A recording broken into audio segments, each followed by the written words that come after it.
dinner time rounds up. It's 2 days, 1 hour, 5 minutes until we smash the Manx, and Jürgen Klopp swan dives into the Kop. Andy, he hasn't got a lot left. I'm messing about the swan dive, but that mad celebration he did against Arsenal when he drew.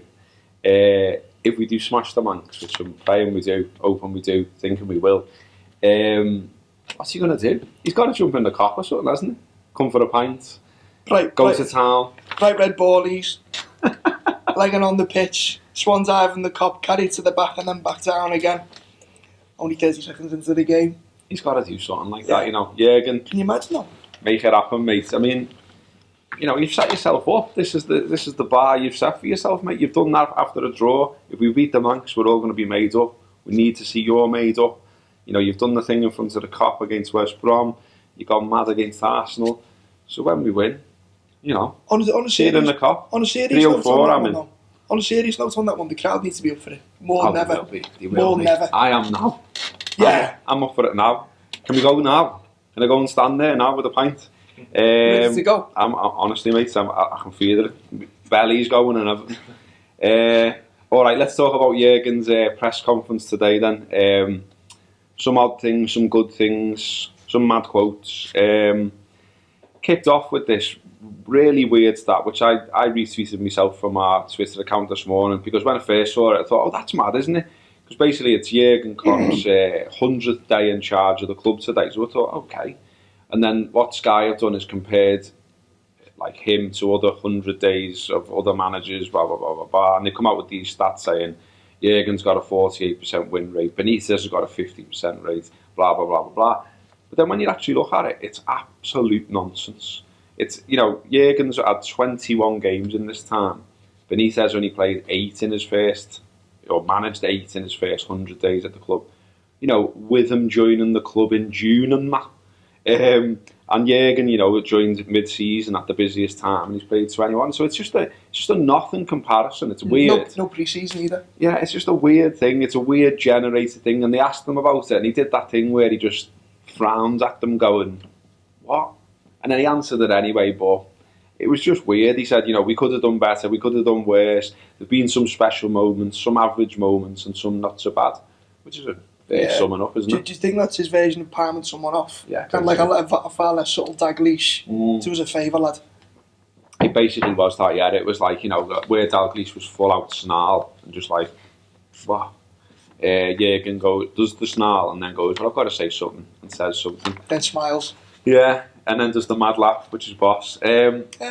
He also talked about, I mean, Van Gaal's obviously getting a lot of stick for being a boring manager. A lot of the Man United fans don't like him. Our friend Steve Armstrong among them. And so they're trying to, the press I thought was trying to generate a bit of a line. They were trying to get Jürgen to talk about boring football. What he did say, which was interesting, he says, I'm a football fan first and foremost, and I like to be entertained. He said, I like a lot of action, a lot of goals, and that's what football should be. He also talked about football not being the most complicated game in the world, and he, you know, he said people should go to the match and enjoy it. And that's sage advice for some of you on Twitter there. But it's interesting, isn't it? I mean, he also talked, Andy, about United being different, which I liked. You know, he kept saying, it's Man United though, we're playing Man United. And I was like, yes, Jürgs. He also said, I love derbies, it's the salt in the soup. So he's obviously bang up for it. Yeah. Like we are, like the players are going to be. So they should be. Yeah, so, you know, what are you looking for, Andy? Sunday, fast start? Straight into them? Yeah, straight. Get into them! Yeah. Coin the Sunday League phrase. Straight in, boys. Straight in, turn and face, get into them. On Van Gaal, I don't mind him, you know. I don't mind him, looks like is it Beavis or Butter? He looks like one of them. The pair, but no, I tell you what, I like 2 reasons that he winds them up so much, and anyone who winds United fans up. That is quite good, yeah. And then, did you see him the other day in his press conference? He had one of the Custis brothers off the one he works for, that rag. Oh, aye. Yeah, he's basically they've only most people only see the end of it about Custis moaning about it, but he basically turned around and said to Custis, "Hey, you fat man." Walked out, and there was never any context. But what actually happened is quite interesting, because he was they finished the press conference and Van Gaal was just like walking out, and Custis was taking the mick a little bit. And fair play to him, he's turned around. He's clocked it and given him some stiff back. Yeah. He's right. In fact, he's going up in my estimation here, because I was fortunate enough back in the day to go to some of Rafa's press conferences, and Custis and various other people, journalists who I didn't particularly like, used to be horrible about Rafa. Like, really aggressive in the questioning of him, for one. But also when he was like, similar thing when he's walking away or when he hasn't come in yet, talking about him in like really derogatory terms, saying amongst themselves, fat Spanish waiter, and going about paella, and basically being a bit racist. So, if he's had to go back, fair play to him. But it goes on to it. I mean, this thing with Rafa, I didn't know that. That's interesting. The self-entitlement of some of these characters. Hang on, mate. The grand scheme of things, he's a football manager of one of the biggest clubs in the world, whether you like Man United or not. There was one in particular I remember where he'd said in like a Thursday press conference that a player wouldn't be fit for the game on Saturday. That player then went on to play, and so in the Saturday press conference post match, it was away at Man City. This fella from the Sun, goes to him. There's a bit of a theme here. Yeah, there is a bit of a theme here. It's almost like they employ people who are blurts. But he goes, you said on Thursday that he wouldn't be fit. You lied to us and all this. And it was great because Rafa was just like, people get fit. You know what I mean? Things change. And he had him off.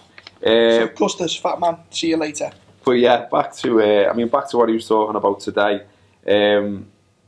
He was also asked about Ferguson, because Ferguson's been quite complimentary about Jürgen Klopp. You've probably seen it was out a while back. He was sort of saying it's bad news for Man United that Liverpool have basically got a great manager. And so that was put to him, really, and they were asking him about, it's detailed elsewhere that Klopp and Ferguson have had conversations in the past. So he was asked about that. He described Ferguson as, wait for it, the greatest ever, and also the John Lennon of football. I don't know about this one, Jürgen. I think you need to read up on Bob Paisley for a start off. Also, imagine Rodgers said that, lad. Imagine it. Can you imagine it? Imagine if Hodgson had said it. We'd have flames around us now. You know what I mean? We wouldn't be able to record this in Liverpool City Centre if Rodgers or Hodgson had said that. You know what I liked about it, though? The way he couldn't quite figure the question out for a minute. And he was kind of fluffing it. Funny what Ferguson said he used to do, didn't know the answer to something, like just waffle. Yeah, change the subject. We're putting it down to, I'm putting that one down to waffle. Yeah. Because if Ferguson's Lennon, who's Paisley? Yeah. Addison. Yeah. Who's McCartney as well? I mean, you've opened up a can of worms there, Jürgen. Have a think next time, eh? Do you reckon he'll come out in John Lennon Bin's next press conference now? Be funny if he did. Injury news as well. He was asked about all that. Henderson's okay. He's okay. Colo's okay, but he said he's still in the ice bath. And there's already predictably photoshops going around on Twitter about that. Lovren, no. Sturridge, no, and no update and no idea when he'll be back. Sakho, okay, but not perfect. And then he said, okay, again. So I kind of think it's good. It sounds like it's going to be Sakho and Colo again, starting at centre half. Yeah, maybe. You know what though? Wouldn't surprise me if he sticks Corcoran just for the Fellaini factor. Just for the ice. Just for the ice. Yeah. And just to deal with him. And, why not throw him into the deep end? People are asking questions, and if he plays well, he gets everyone on side, because there's been a couple of people, questioning the signing. There's been a bit of a fume about whether he's good enough for Liverpool. I mean, it's back to the old thing of we don't know, do we, where he's at with his fitness as well. I mean, he's not been getting a regular game at Southampton. No. So we don't know where he's at. Is he ready for 90 minutes against Man United? He's a young lad though, and he's 24, so you think he'd have that little bit of natural fitness. And United, but they're not. United used to, we were talking about United before. United used to terrify me because you knew even if they didn't play well, they'd have a spell in the game where they cut you to ribbons, even when they weren't playing well.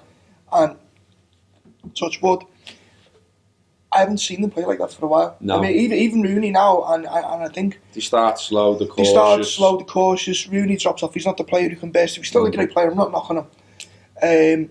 And you just wonder where, like, the cavalier approaches anymore. It all seems very, very staged and trying to set up and stuff like that. Maybe Martial, but apart from that.